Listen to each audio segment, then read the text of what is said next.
నమస్కారం, మైనస్ కి స్వాగతం. నా పేరు శ్రీనివాస్. ఇక వివరాలకు వెళ్తే, ఒంగోలు వరల్డ్ హార్ట్ డేని పురస్కరించుకొని ఈ నెల 29వ తేదీ నుండి అక్టోబర్ 29వ తేదీ వరకు జిల్లాలోని డాక్టర్లతో పాటుగా సామాన్య ప్రజలకు కూడా సమగ్ర గుండె సంరక్షణకు సంబంధించిన టెస్టులను ప్రత్యేక ప్యాకేజీల ద్వారా అతి తక్కువ ధరలకు సేవలు అందుబాటులో ఉంచుతున్నట్లు Aster Ramesh hospital medical superintendent doctor Vamsikrishna తెలిపారు. స్థానిక హాస్పిటల్ ఆవరణలో గురువారం మీడియా సమావేశం నిర్వహించారు. ఈ సందర్భంగా డాక్టర్ వంశీకృష్ణ మాట్లాడుతూ గుండె జబ్బుల వైద్యంలో శాస్త్రీయ పరంగా సాంకేతికంగా ప్రపంచవ్యాప్తంగా విప్లవాత్మక మార్పులు వచ్చాయని తెలిపారు. ప్రచార మాధ్యమాలలో చూస్తున్న ఆకస్మిక మరణాలను 80% వరకు నివారించవచ్చని పేర్కొన్నారు. ఆస్టర్ రమేష్ హాస్పిటల్ అందిస్తున్న సేవలలో ఒకటైన సిటీ యాంజియోగ్రామ్, కాల్షియం స్కోర్ పరీక్షల ద్వారా గుండెకు సంబంధించిన రక్తనాళాలలో పేరుకుపోయిన కొలెస్ట్రాల్ గడ్డలను ముందే తెలుసుకుని ఆకస్మిక గుండెపోటు మరణాలను నివారించడమే కాకుండా జన్యుపరంగా వచ్చే గుండె సమస్యలను కూడా ముందుగానే గుర్తించి తగిన వైద్య సేవలు పొందవచ్చని అన్నారు.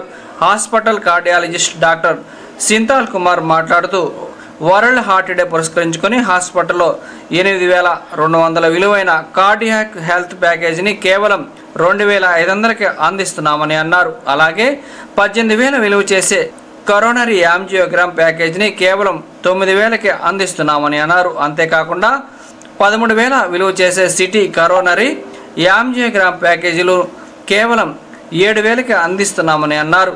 ఈ ప్యాకేజీలను జిల్లా ప్రజలు సద్వినియోగం చేసుకోవాలని కోరారు. Hospital COO doctor Harikumar Reddy మాట్లాడుతూ ఐఎంఏ ప్రకాశం జిల్లా సమితి కోరిక మేరకు జిల్లాలోని వైద్యులకు వారి కుటుంబ సభ్యులకు కూడా ఈ ప్యాకేజీలను తక్కువ ధరలకు అందిస్తున్నామని పేర్కొన్నారు. వైద్యం చేసే డాక్టర్లు ఆరోగ్యంగా ఉంటే జిల్లా ప్రజలు కూడా ఆరోగ్యంగా ఉంటారని ఉద్దేశంతో ఆస్టర్ రమేష్ హాస్పిటల్ యాజమాన్యం ఈ నిర్ణయం తీసుకుందని అన్నారు. సామాన్య ప్రజలకు కూడా ఈ ప్యాకేజీని సద్వినియోగం చేసుకోవాలి. సడన్ కార్డియాక్ డెత్స్ని ప్రివెంట్ చేయడానికి ప్రజలకు అవగాహన కల్పించడం ఒక ముఖ్య ఉద్దేశం. ఈ సందర్భంగా ప్రస్తుతం ఆస్టర్ రమేష్ హాస్పిటల్లో అత్యంత అధునాతనమైనటువంటి సిటీ యాంజియోగ్రామ్ చేయగలిగినటువంటి సిటీ మిషన్ని ఈ మధ్యనే మనం ఇనాగరేట్ చేస్తున్నాం. అయితే ఈ సిటీ యాంజియోగ్రామ్ యొక్క ముఖ్య ఉద్దేశం ఏమిటంటే ముందుగానే హార్ట్ డిసీజెస్ని, పర్టికులర్గా హార్ట్ అటాక్స్ రాకుండా ముందుగానే కనుక్కోవడం అనేది మీ యొక్క ముఖ్య ఉద్దేశం. ఈ సిటీ యాంజియోగ్రామ్ వచ్చిన తర్వాత మన ప్రకాశం జిల్లాలో ఐఎంఏ ఇండియన్ మెడికల్ అసోసియేషన్ తరఫున ఆ ఇండియన్ మెడికల్ అసోసియేషన్ యొక్క సీనియర్ లీడర్స్ డాక్టర్స్కి, వాళ్ళ ఫ్యామిలీ మెంబర్స్కి కూడా ఈ సిటీ యాంజియోగ్రామ్ సేవలు అందించడానికి ఏదైనా ఒక స్పెషల్ ప్యాకేజ్ కానీ వాళ్ళకి ఒక మనం every year world heart day సందర్భంగా మనం ఏదైనా అవేర్నెస్ ప్రోగ్రామ్ చేస్తున్నాము. మీకు కూడా తెలుసు, యంగ్ ఏజ్లోనే ఇండియాలో హార్ట్ ప్రాబ్లం వచ్చి చాలామంది సడన్ డెత్ అవుతున్నారు. యంగ్ డాక్టర్స్ కూడా హార్ట్ ప్రాబ్లం వస్తున్నారు. Any stress related problems, heart problem వస్తున్నారని తెలుస్తున్నారు. ఈరోజు కూడా ఇప్పుడు క్యాజువాలిటీ ఎమర్జెన్సీకి వెళితే 27-year-old హార్ట్ ప్రాబ్లంతో హార్ట్ అటాక్ కూడా అడ్మిట్ అయినారు. సో మనకు హార్ట్ ప్రాబ్లం అవేర్నెస్లో 2 పాయింట్. ఒకటి, ఎవరికి హార్ట్ ప్రాబ్లం వచ్చే అవకాశం ఉన్నది అది మనం తెలుసుకోవాలి. సెకండ్ వచ్చి హార్ట్ ప్రాబ్లం రాకుండా ఉన్నందుకు ఏం చేయాలి, ఈ 2 పాయింట్స్ తెలుసుకోవాలి. చాలామంది వచ్చి చెస్ట్ పెయిన్ తోడుగా గ్యాస్ట్రోఎంట్రాలజీ, ఆర్ఎంపీస్ అక్కడ ఇక్కడ తిరిగేసి ఫైనల్గా వచ్చేప్పుడు లేట్ అయిపోతున్నారు. సో హార్ట్ ప్రాబ్లం వచ్చే ముందుగానే ఏ సిమ్టమ్స్ ఉన్నది అది తెలుసుకోవాలి. సెకండ్, హార్ట్ ప్రాబ్లం రాకుండా ఉన్నందుకు మనం ఏమేమి చేయాలో అది మనం ఫాలో. సాంకేతికంగా మనం బాగా అభివృద్ధి చెందాం, కానీ అదే స్థితిలో రోగాలు కూడా ఎక్కువైంది. వీటి రోగాలు, వాటి నిర్ధారణ, వాటి నివారణ, వాటి చికిత్స గత 3 సంవత్సరాలుగా పూర్తిగా మారిపోయింది. ఎందుకంటే కరోనా వలన బాడీలో ఏమేమి మార్పులు వచ్చినాయో మనకే అందుబాటులో లేకుండా ఈ స్థితిలో మనం బాగా యవ్వనంలో ఉన్న వాడు కూడా రక్తపోటు, గుండెపోటుతో సరిపోవడం చూస్తూ ఉన్నాం. వీళ్ళందరికీ చికిత్స చేస్తున్న డాక్టర్లు ఆ పనిలో బిజీగా ఉంటున్నారు కాబట్టి తమ ఆరోగ్యం వల్ల కొంచెం కూడా శ్రద్ధ చూపించుకోలేకపోతున్నారు. అందుకని Indian medical association Ongole branch తరపున ఆస్టర్ రమేష్ వాళ్ళని నేను ఒక రిక్వెస్ట్ చేశాను. మీరు 5 కోట్ల వరకు వెచ్చించి అత్యంత కరోనా యాంజియోగ్రామ్ చేయించుకోవడానికి హైదరాబాద్కి వెళ్ళి 15,000 వరకు వెచ్చించి వచ్చారు. సో అటువంటి అంత దూరం వెళ్ళి చేయించుకునే దాని కాకుండా మన ఒంగోలులోనే అదే టెస్ట్ చాలా దానికన్నా తక్కువ సగానికి తక్కువ వ్యయంతో చేయించుకునే అవకాశాన్ని ఆస్టర్ రమేష్ కల్పిస్తుంది. కాబట్టి దీన్ని గుర్తుంచుకొని దీన్ని సద్వినియోగం చేసుకుంటే మన ఆరోగ్యం పట్ల మనకు ఒక అవగాహన ఉంటుందని తెలియజేస్తున్నాను. మరి ముఖ్యంగా డాక్టర్స్ ప్రజల ఆరోగ్యం పట్ల ఎంతో జాగ్రత్తగా ఉంటారు, కానీ తమ ఆరోగ్యం పట్ల ఎప్పుడు నిర్లక్ష్యంగానే ఉంటారు. కాబట్టి ఇంతకుముందు సెట్టిల్ గారు చెప్పినట్లు గుండెకు సంబంధించి అందరికీ నమస్కారం అండి. రేపు వరల్డ్ హార్ట్ డే సందర్భంగా ఈరోజు ఈ ప్రోగ్రామ్ చేయడం చాలా హ్యాపీగా ఉంది. 2 రీజన్స్. ఒకటి, జనరల్గా మేము పేషెంట్స్ గురించి ఆలోచిస్తుంటాము, వాళ్ళ మైండ్ సెట్ గురించి, వాళ్ళకి ఎట్లా అవగాహన కల్పించాలా, వాళ్ళకి ఎట్లా prevention is better than cure అనే దాని మీద ఎట్లా అవగాహన కల్పించి దానివల్ల వాళ్ళకి ఎట్లా మేలు జరుగుతుందో వివరించాలి, ఇవన్నీ చేస్తుంటాం. ఈరోజు ప్రత్యేకంగా IMA Indian medical association Ongole branch ద్వారా డాక్టర్లకు కూడా దాని మీద అవేర్నెస్ క్రియేట్ చేసి, అంటే తెలియక కాదు, వాళ్ళు ఒక అకేషన్గా దాన్ని తీసుకొని ఇనిషియేటివ్ తీసుకొని వాళ్ళ ఆరోగ్యం గురించి పట్టించుకునే అవకాశం జనరల్గా పట్టించుకోరు డాక్టర్లు. అవతల చెప్తుంటారు కానీ వాళ్ళ టైం కేటాయించుకోరు. సో సార్ అట్లా ఇనిషియేటివ్ తీసుకోవడం చాలా హ్యాపీగా ఉంది మాకు. So I take this as an opportunity and honour to give this privilege to the doctors of this geography. And sir చెప్పినట్టు ఇంతక వరల్డ్ హార్ట్ డే అంటే ఏదో హార్ట్ డే కాదు, దాన్ని పదిలంగా చూసుకోవడానికి మనం ఉపయోగించుకోవాల్సిన రోజు, గుర్తుపెట్టుకోవాల్సిన రోజు, దానికోసం సమయం కేటాయించాల్సిన రోజు. సో మంచి మంచి ఇనిషియేటివ్స్ కానీ ఇవన్నీ తీసుకోవాలి.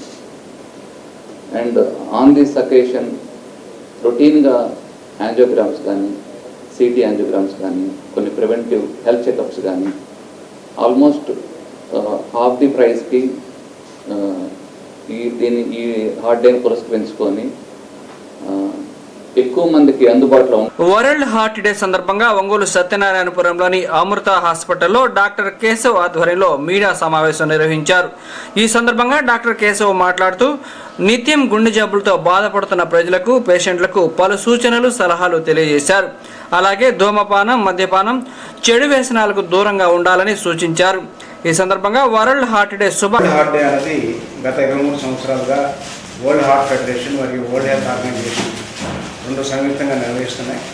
ఫస్ట్ వరల్డ్ హార్ట్ డే అన్నది 2000 సంవత్సరం సెప్టెంబర్ 24న జరగబడింది. అంటే రోజు రోజుకి పెరిగిపోతున్నటువంటి గుండె జబ్బులు, ఆకస్మిక మరణాలని నివారించే ఉద్దేశంతో ఈ హార్ట్ డిసీజ్ సంబంధించిన అవేర్నెస్ ఇంక్రీజ్ చేద్దామనే ఉద్దేశంతో ఈ వరల్డ్ హార్ట్ డే అనేది స్టార్ట్ అయింది. సో మొట్టమొదటిసారి ఫిజికల్ యాక్టివిటీ మీద ఫోకస్ చేశారు, ఒకసారి ఉమెన్స్ మీద ఫోకస్ చేశారు. అలాగే 2023 సంవత్సరానికి use heart and know heart అని చెప్పే థీమ్ తోటి 2023 సంవత్సరం యొక్క world heart day main theme. Use heart అంటే అది దాని అర్థం ఏమిటంటే మనం మానసిక ఒత్తిడికి దూరంగా ఉండమని చెప్పి, మానసిక ఉల్లాసానికి, మానసిక ఆనందానికి కావాల్సిన పనులు చేసుకుంటా గుండెకి సంబంధించినటువంటి ఆరోగ్యాన్ని కాపాడుకోవాలని చెప్పి ఉద్దేశం అన్నమాట. అలాగే నో యువర్ హార్ట్ అంటే మనం హార్ట్కి సంబంధించినటువంటి కనీస అవగాహన కల్పించుకొని, గుండె జబ్బుల గురించి కనీస అవగాహన కల్పించుకుంటే వాటిని తప్పించుకోవచ్చు అనే ఉద్దేశంతో నో యువర్ హార్ట్ అని చెప్పారు. సో మీ అందరికీ చాలామందికి ఇప్పటికే మీడియా ద్వారా చాలామందికి తెలిసి ఉంటుంది గుండె జబ్బులు అనేవి ఎవరిలో ఎక్కువ వస్తాయి అనేది. ఈ షుగర్ పేషెంట్స్లో, తర్వాత బీపీ ఉన్న వాళ్ళలో, స్మోకింగ్ చేసే వాళ్ళలో, తర్వాత స్థూలకాయం ఉన్న వాళ్ళలో, తర్వాత ఎక్కువ శారీరక వ్యాయామం చేయకుండా ఉన్న వాళ్ళలో, తర్వాత హై కొలెస్ట్రాల్ ఉన్న వాళ్ళు, వీళ్ళలో ఈ గుండె జబ్బులు అనేవి ఎక్కువగా వస్తూ ఉంటాయి. కాబట్టి ఈ కేటగిరీ వ్యక్తులు వేరే వాళ్ళతో పోల్చుకుంటే కొంచెం ఎక్కువ జాగ్రత్తగా ఉండాల్సి వస్తుంది. అందరికీ ఒక అపోహ ఉంది, గుండె జబ్బులు అంటే, హార్ట్ అటాక్లు అంటే 60 సంవత్సరాల తర్వాత వస్తాయని చెప్పి. అది కాదు. ఈ మధ్య చాలా చిన్న వయసులో కూడా, 30 సంవత్సరాల వయసులో కూడా హార్ట్ అటాక్లు చూస్తున్నాము. ఇది ఎందువల్ల చూస్తున్నామంటే మనం మారుతున్నటువంటి జీవనశైలి, మారుతున్నటువంటి ఆహార వ్యవహారాలు, వీటి వలన మనకి చాలా చిన్న వయసులోనే హార్ట్ అటాక్ గురి అవ్వడం జరుగుతుంది. ఈ మధ్య ఈ కోవిడ్ పాండమిక్ తర్వాత కూడా గుండె జబ్బులు అనేవి కొంచెం ఎక్కువైనాయి. కానీ ఈ అందరూ అపోహపడ్డట్టుగా వ్యాక్సినేషన్ తోటి మటుకు జరగదని చెప్పి నా ప్రగాఢ విశ్వాసం. అది సో ముఖ్యంగా ఈ కేటగిరీలో ఫస్ట్ 1 అవర్లోనే చాలామంది 70% సడన్ డెత్స్ జరుగుతూ ఉంటాయి. సో ఇటువంటి పేషెంట్స్కి మనం ప్రాబ్లమ్స్ రాకుండా ఉండాలి అని అంటే దాన్ని ప్రివెంట్ చేసుకోవడానికి ఏకైక మార్గం ఏంటంటే ముందుగా తెలుసుకోవడం. అవి ముందుగా చెకప్ చేయించుకుంటే మటుకే మనకి ఈ అవకాశం ఉంటుంది. ప్రాబ్లం వచ్చిన తర్వాత మనకంత సమయము, అవకాశము, రిజల్ట్ కూడా ఉండకపోవచ్చు.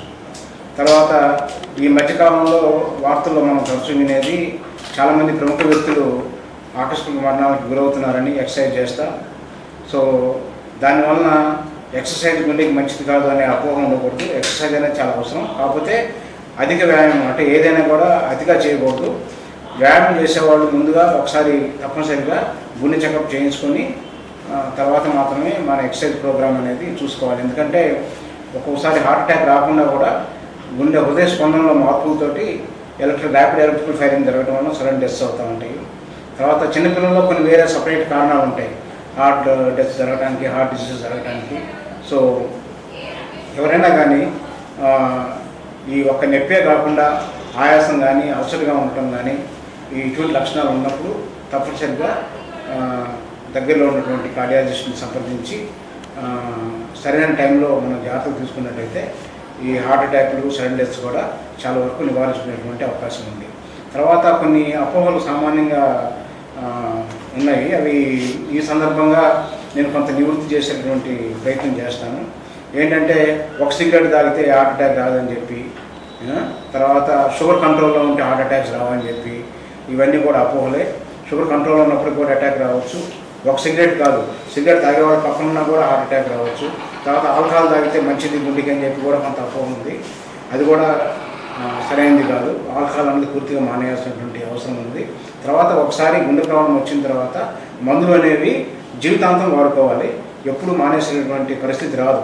తప్పనిసరిగా జీవితాంతం మందులు వాడుకోవాల్సి వస్తుంది. దాని తర్వాత ఈ ఆపరేషన్ చేయించుకున్న వాళ్ళు, బైపాస్ ఆపరేషన్ చేయించుకున్న వాళ్ళు, స్టెంట్ వేసుకున్న వాళ్ళు కూడా మేము మ్యాక్సిమం ట్రీట్మెంట్ చేయించుకున్నాం, ఇంకా మందులు అవసరం లేదనుకునే అపోహ కూడా ఉంటుంది. అది కూడా కరెక్ట్ కాదు. వాళ్ళు కూడా జీవితాంతం మందులు వాడాల్సి. మాజీ ముఖ్యమంత్రి, తెలుగుదేశం పార్టీ జాతీయ నాయకులు నారా చంద్రబాబు నాయుడు అక్రమ అరెస్టును ఖండిస్తూ తెలుగుదేశం పార్టీ కార్యాలయం వద్ద మాజీ శాసనసభ్యులు, తెలుగుదేశం పార్టీ రాష్ట్ర ఉపాధ్యక్షులు దామర్చల జనార్దన్ ఆధ్వర్యంలో నిరసన వ్యక్తం చేశారు. ఈ కార్యక్రమంలో తెలుగుదేశం పార్టీ నాయకులు, కార్యకర్తలు, మహిళా నాయకులు భారీగా హాజరై చంద్రబాబు అక్రమ అరెస్టును ఖండించారు.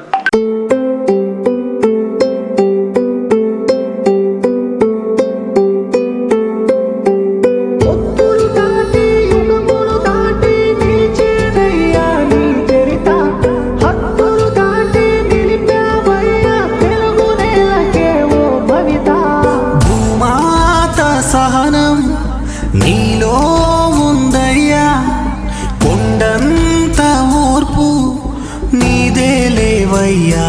కక్ష సాధింపులు నీపై కొత్త ఏం కాదయ్యా. కక్షలో సూర్యుడి మల్లె వెలుగులు పంచగరావాలయ్యా. 20 రోజులు గడుస్తూ ఉన్నది. ఈ 20 రోజుల నుంచి కూడా ప్రపంచవ్యాప్తంగా ఉన్నటువంటి మన తెలుగువారంతా కూడా ఎంతో బాధపడుతూ ఆయనకి మద్దతుగా ఈ 20 రోజులు నిరసన కార్యక్రమాలు చేపట్టడం జరిగిందనేటువంటి విషయాన్ని ఈ సందర్భంగా తెలియజేస్తూ, మొదటి నుండి ఈ రోజు వరకు కూడా ఈ నిరసన కార్యక్రమంలో పాల్గొన్నటువంటి ప్రతి ఒక్క తెలుగు వారికి, తెలుగుదేశం పార్టీ కుటుంబ సభ్యులందరికీ కూడా మనస్ఫూర్తిగా హృదయపూర్వక ధన్యవాదాలు. ఒంగోలు నగరంలోని 29, 30 డివిజన్ల పరిధిలోని కొండమెట్ట నందు గణేష్ నవరాత్రి ఉత్సవాలను ఘనంగా నిర్వహించారు. ఇందులో భాగంగా గురువారం ఏర్పాటు చేసిన ప్రత్యేక పూజా కార్యక్రమంలో టీడీపీ రాష్ట్ర ఉపాధ్యక్షులు దామచల జనార్దన్ పాల్గొని గణనాథుకి ప్రత్యేక పూజలు నిర్వహించారు. ఈ సందర్భంగా కమిటీ సభ్యులు దామచల జనార్దన్కు ఘనంగా సన్మానించారు. ప్రత్యేక పూజల అనంతరం ఏర్పాటు చేసిన అన్నదాన కార్యక్రమాన్ని దామచల జనార్దన్ ప్రారంభించారు. ఈ సందర్భంగా కమిటీ సభ్యులు అడపనాటి సురేష్ బాబు, దొంతుల ఆంజనేయులు, పసుపులేటి శ్రీరామ్మూర్తి, గలగల పవన్ తదితర కమిటీ సభ్యులు దామచల జనార్దన్ ఘనంగా ఈరోజు కొండ మీద కొంత భాగమేమో 29వ డివిజను, కొంత భాగమేమో 30వ డివిజను మన వినాయకుడికి చవితి సందర్భంగా ఇక్కడ వినాయకుడిని పెట్టుకోవటం, దాంట్లో కమిటీ మెంబర్స్ అంతా కూడా ఈరోజు మమ్మల్ని కూడా ఇక్కడికి ఆహ్వానించినందుకు మనస్ఫూర్తిగా వాళ్ళందరికీ కూడా నా ధన్యవాదాలు తెలియజేస్తున్నా. ఒకటి, ఒంగోలులో ఎన్నో వందల విగ్రహాలు ఈసారి కూడా అందరూ కూడా పండగ చాలా సంతోషంగా చేసుకున్నారు. అదేవిధంగా ఇంకా రేపు ఆదివారానికి దాదాపు 90% అయిపోయినాయి, ఇంకా ఆదివారానికి అవుతాయేమో. అందరూ కూడా పండగ సందర్భంగా వినాయకుడి ఆశీస్సులతోటి అందరూ కూడా కుటుంబాలు సంతోషంగా ఉండాలి, అందరూ కూడా వాళ్ళు చేసే వృత్తుల్లో ముందుకు రావాలి. అదేవిధంగా ఒంగోలు కూడా అన్ని రంగాల్లో కూడా అభివృద్ధి చెందాలి. రాష్ట్ర పరిస్థితులు కూడా ఈరోజు బాగలేవు. ఈ జగన్ రెడ్డి ప్రభుత్వం వచ్చిన తర్వాత మొత్తం కూడా అయోమయమైన పరిస్థితులు వచ్చినాయి. ఎక్కడా కూడా అభివృద్ధి అనేది లేదు. ఏ వర్గాలకు కూడా ఈరోజు సంతోషంగా లేరు. కాబట్టి నెక్స్ట్ వినాయకుడు చవితి సందర్భంగా నెక్స్ట్ ఇయర్కి వచ్చాకి మళ్ళా మన చంద్రబాబు నాయుడు గారు తెలుగుదేశం పార్టీ అధికారంలోకి వస్తుంది. తప్పకుండా కూడా ప్రజలకి ఏదైతే మిగిలిపోయి ఉన్నాయో అవన్నీ కూడా కంప్లీట్ చేస్తాం. ఎప్పుడు కూడా ప్రజలు శ్రేయస్సు కోసం, ప్రజలు ఎక్కడ ఇబ్బందులు దేనివల్ల ఇబ్బందులు పడతారో అవన్నీ కూడా ముందు చూసి జరగబోయేది కూడా ముందే ఆలోచించి వాళ్ళు అడిగినా అడగకపోయినా పనులు చేసి పెట్టే తెలుగుదేశం పార్టీ. అలాంటిది ఈరోజు ఒక్కసారి అవకాశంతో ఈరోజు రాష్ట్రం 20 సంవత్సరాలు వెనక్కిపోయింది. ఒక కంపెనీ లేదు, యువతకు ఉద్యోగాలు లేవు, అంతా అయోమయం పరిస్థితిలో ఉంది. కాబట్టి తప్పకుండా నెక్స్ట్ వినాయకుడి చవితి నుంచి మనకి తెలుగుదేశం పార్టీ అధికారంలోకి రాగానే అన్నీ కూడా ఎక్కడైతే ఆగినాయో అవన్నీ కూడా మనం కంప్లీట్ చేస్తామని చెప్పి కూడా మీకు సందర్భంగా తెలియజేస్తున్నాం.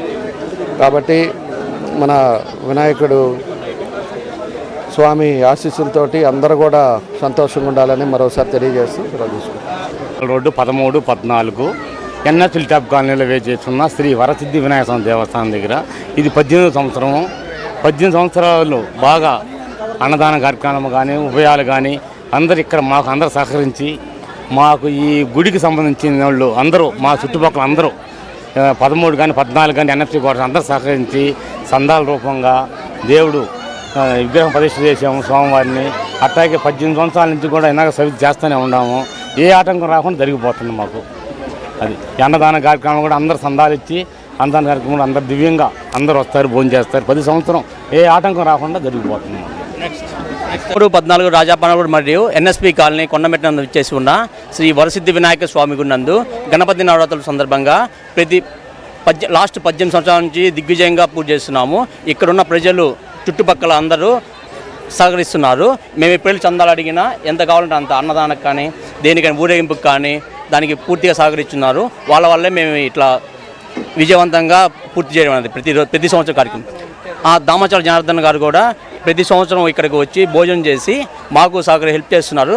మహమ్మద్ ప్రవక్త జన్మదినోత్సవం సందర్భంగా state minority finance corporation director Sheikh Mahaboob ఆధ్వర్యంలో ఒంగోలు భాగ్యనగర్లోని బదిరీల పాఠశాల నందు విద్యార్థులకు పండ్లు, కాయలు, బిస్కెట్లు పంపిణీ చేశారు. షేక్ మహబూబ్ మాట్లాడుతూ ప్రవక్త జీవితం మానవాళికి ప్రేమ, సోదరభావం, ధర్మంపై స్ఫూర్తి కలిగిస్తుందని, తోటి వారికి విశ్వాసం, నమ్మకం, సంరక్షణ, కరుణతో సేవ చేసినప్పుడే ప్రవక్త లక్ష్యం నెరవేరుతుందని, ఈ పర్వదినం ప్రతి ఒక్కరిలో శాంతి, సౌహార్దాలను తీసుకురావాలని, మహమ్మద్ ప్రవక్త జీవితాన్ని స్ఫూర్తిగా తీసుకొని సన్మార్గంలో నడుస్తూ ఆయన బోధనలను సార్థకం చేయాలని తెలిపారు. ఈ సేవా కార్యక్రమంలో ఒంగోలు నగరాభివృద్ధి కమిటీ అధ్యక్షులు మారెల సుబ్బారావు, డాక్టర్ మొగలదేవ ప్రసాద్, మాజీ కౌన్సిలర్ తన్నీరు సురేష్, జడా శ్రీనివాసరావు. మహమ్మద్ ప్రవక్త గారి పుట్టినరోజు సందర్భంగా మీలాదేవి నబీ అని ఈరోజు ప్రపంచం మొత్తం ముఖ్య సందర్భంగా పండుగ చేసుకుంటారు. ఈ మన మహమ్మద్ ప్రవక్త గారు ముఖ్యంగా ప్రపంచంలోనే ఉన్నటువంటి బడుగు బలైన వర్గాలకి కులమతాల సంబంధం లేకుండా వారి అడుగుజాలలో కోట్లాది మంది ముందుకు వెళ్తూ ఉన్నారు. వారికి ఈరోజు పుట్టినరోజు సందర్భంగా జన్మదిన శుభాకాంక్షలు తెలియజేస్తూ ఉన్నాము. మేము ఇక్కడ గవర్నమెంట్ బదురుల పాఠశాలలో వారి పుట్టినరోజు సందర్భంగా పిల్లలకి ఫ్రూట్స్, బిస్కెట్ ప్యాకెట్స్ అందించడం జరిగింది. అలాగే మన మహమ్మద్ ప్రవక్త గారు వారి అడుగుజాడల్లో ప్రపంచం మొత్తం ముందుండి నడుస్తుందని మనస్ఫూర్తిగా కోరుకుంటా ఉన్నారు. డైరెక్టర్ షేక్ మహబూబ్ ఆధ్వర్యంలో ఒంగోలు బదిరీల పాఠశాల నందు మహమ్మద్ ప్రవక్త జన్మదినోత్సవం సందర్భంగా ఇక్కడ పిల్లలందరికీ ఫ్రూట్స్, బిస్కెట్లు పంపిణీ చేయడం జరిగింది. మహబూబ్ గారు మహమ్మద్ ప్రవక్త జన్మదినోత్సవాన్ని ప్రదర్శించుకుని ఈ విధమైన మంచి కార్యక్రమం నిర్వహించడం అనేది మానవత్వమని, ఈనాడు కులానికి మతానికి అతీతంగా ప్రపంచవ్యాప్తంగా ఆయన జన్మదినోత్సవాలు జరుపుకోవడం అనేది చాలా పుణ్యకరమైన కార్యక్రమాన్ని తెలియజేస్తూ స్టేట్ మైనారిటీ ఫైనాన్స్ కార్పొరేషన్ ఆధ్వర్యంలో ఈ కార్యక్రమం నిర్వహించడం అనేది మంచిది. మానవాళికి శాంతిని, కరుణలను ఇస్తున్నటువంటి వారు ప్రపంచ శాంతి కొరకు, మానవత్వం, మానవీయ విలువల కొరకు మహమ్మద్ ప్రవక్త ఇస్లాం మతంలో ఎన్నో గొప్ప విషయాలు చెప్తున్నారు. వారి జయంతి సందర్భంగా ఈరోజు ప్రపంచవ్యాప్తంగా కూడా మంచి వేడుకలు జరుపుకుంటూ శుభ పరిణామం. ఈ సందర్భంగా దోస్తీ ఫౌండేషన్ వారు మిత్రులు చైర్మన్ షేక్ మహబూబ్ గారి ఆధ్వర్యంలో ప్రభుత్వ బదిరుల పాఠశాల నందు ఈ రోజున ఈ జన్మదిన వేడుకల సందర్భంగా వారికి పళ్ళు, ఫలహారాలు పంపిణీ చేయడం జరిగింది. ఈ సందర్భంగా అందరికీ కూడా మహమ్మద్ ప్రవక్త జన్మదిన శుభాకాంక్షలు తెలియజేస్తుంది.